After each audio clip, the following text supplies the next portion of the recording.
If only one side of the moon or a disk has ever been seen, then we do not know if it really is a spherical body.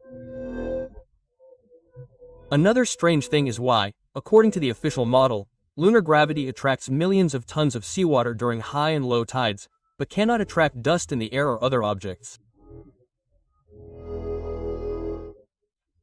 The moon can apparently have a magnetic influence on the Earth and the beings that inhabit it, but this is very different from the theory of gravity.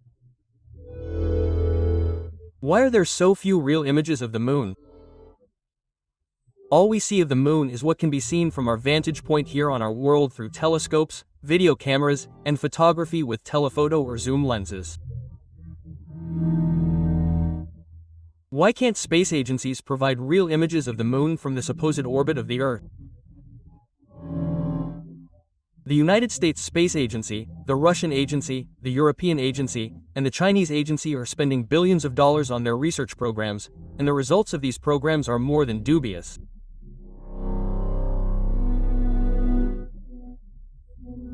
A video was published on NASA's website in which a spacecraft supposedly filmed the moon's movement around the Earth in July 2015. The video shows the far side of the moon. In this video, the moon has not rotated a single degree on its axis as it orbits the Earth.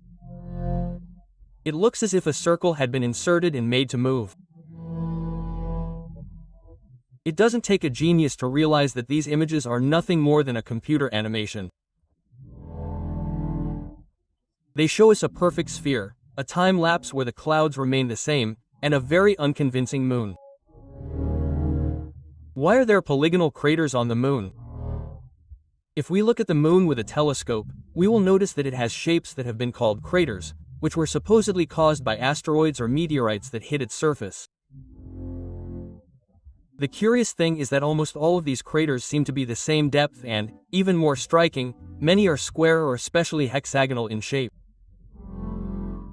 This can be observed and verified by professional or amateur astronomers with their telescopes. How could they have that exact shape if it were the result of an impact? There may be hypotheses, but no one can really explain it. Unfortunately, if we search for images of the moon on the internet, we will find a mix of real images and images from NASA and other agencies that were created by them, but published as real evidence. Why is the moon sometimes illuminated from the opposite side of the sun? When observing the lunar cycles, one can notice that the moon is often illuminated in such a way that the sun will shine from the other side. Sometimes it happens that the moon is illuminated from above and the sun sinks below the horizon. This does not agree with the geometry. Where does the moon get its light from and why? According to the researchers,